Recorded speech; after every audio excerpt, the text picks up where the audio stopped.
नियमों का पाठ पढ़ाने वाले प्रशासन की बैठक में ही नियमों की अनदेखी, महिला आरक्षण का उद्देश्य खतरे में। आगामी त्योहारों को विशेषकर श्री गणेश चतुर्थी पर्व को लेकर महेश्वर शासन प्रशासन ने सख्त रुख अपनाया है। पुलिस थाना परिसर के कंट्रोल रूम में आयोजित शांति समिति की बैठक में एक बड़ी प्रशासनिक अनदेखी और नियमों का उल्लंघन देखने को मिला। बैठक में नगर परिषद अध्यक्ष अलका यादव की जगह उनके पति गजराज यादव उपस्थित रहे और उन्होंने न सिर्फ चर्चा में भाग लिया बल्कि नगर परिषद की ओर से कई महत्वपूर्ण सुझाव भी दिए जो नियमों और संविधान के विरुद्ध है।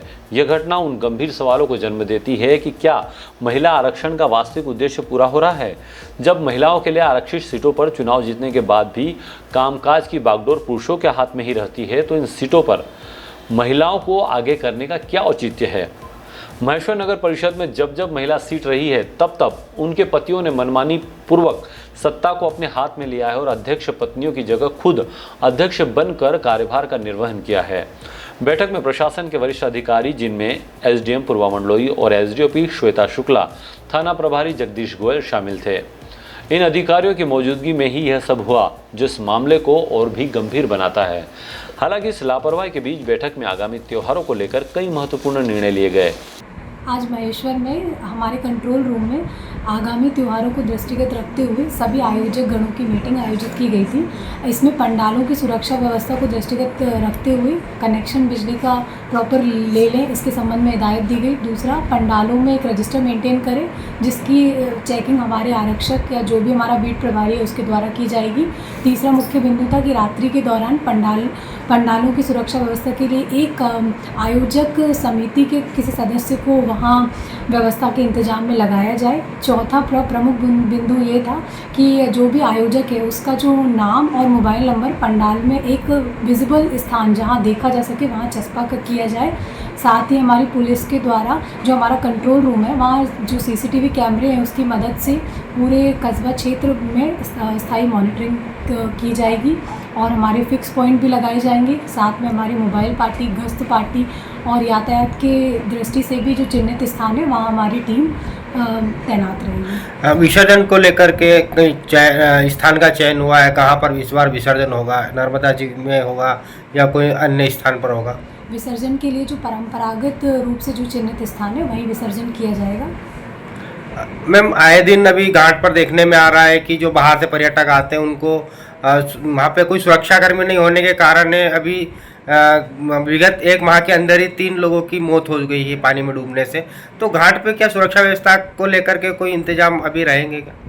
हम लोगों के द्वारा प्रतिदिन सैटरडे संडे इस संबंध में मॉनिटरिंग की जा रही है और हमारे तीन जवान जो हैं वो घाटों की सुरक्षा व्यवस्था के लिए तैनात हैं। एक जो है वो बालाजी और जो पार्किंग है वहाँ तैनात है और साथ में 2 नगर परिषद से जो एसडीआरएफ की टीम है वो भी लगातार लगी हुई है। साथ में हमारी जो शाम की गश्त पार्टी है उसके द्वारा भी लगातार मॉनिटरिंग की जा रही है। दिए गए आज महेश्वर थाना परिसर में शांति समिति की मीटिंग आयोजित की गई थी। आगामी त्यौहार गणेश चतुर्थी, ईद, छठ पूजा, इसी के साथ डोल ग्यारस का जो त्यौहार है ये हमारे महेश्वर शहर में शांतिपूर्वक तरीके से संपन्न हो, इस संबंध में हमने एक मीटिंग मैडम, बैठक में सामूहिक विसर्जन को लेकर भी बात उठी थी, इस संबंध में क्या कहना चाहेंगे?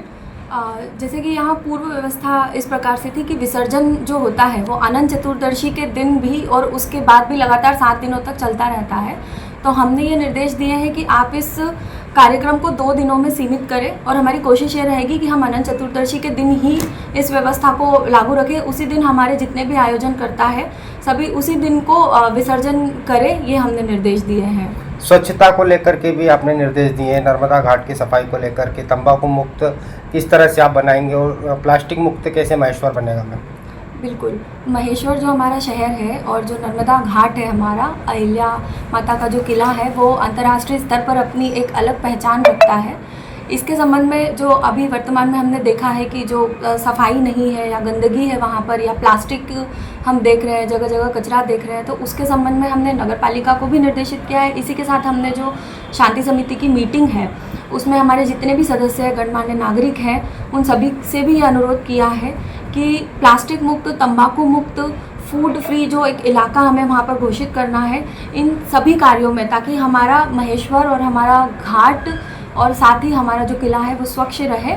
ये हमारी एक आशा है, एक उम्मीद है और इसी के लिए हम काम कर रहे कुछ हैं। व्यापारियों ने जो है रात में कचरा दुकानों के बाहर फेंकने को लेकर के बातें की थी, किस तरह की चालानी कार्रवाई होगी या उनको पहले समझाया जाएगा, किस तरह की कार्रवाई होगी? पहली बार तो हम अपने सभी व्यापारियों को यही समझाना चाहेंगे कि रात में कचरा बाहर फेंकने जैसी आज जो चर्चा हुई है, तो सभी अपनी अपनी दुकानों के बाहर एक डस्टबिन अवश्य रखें और वहीं पर कचरा फेंकें। और इसके बाद भी हमारी नगर परिषद की टीम, हमारी पुलिस की टीम भी पेट्रोलिंग करती रहेगी और यदि किसी प्रकार का कचरा हमें बाहर सड़क पर या रात में कहीं फेंकते हुए पाया गया तो फिर हम चालानी कार्यवाही भी करेंगे। घाट सहित नगर में बड़ी मात्रा में आवारा पशु भी देखे जा रहे हैं, जिसको लेकर सरकार भी कई बातें कर रही है, कई निर्णय लिए हैं। मुख्यमंत्री जी भी इस चीज़ को, समस्या का समाधान चाहते हैं, लेकिन समाधान नहीं हो रहा है। क्या कहेंगे इसे लेकर? आवारा पशु की जो समस्या है उसके संबंध में हम कहाँ से ये पशु आ रहे हैं, किनके पशु हैं, उनको हम आइडेंटिफाई भी करेंगे और नगर परिषद की टीम के साथ मिलकर यदि कोई शेल्टर की व्यवस्था हो पाती है तो उसकी स्थापना भी हम करने की कोशिश करेंगे और ये जो भी समस्याएं हैं उनका हम रणनीति के साथ समाधान सुनिश्चित करेंगे। महेश्वर से सुनील गाड़गे की रिपोर्ट।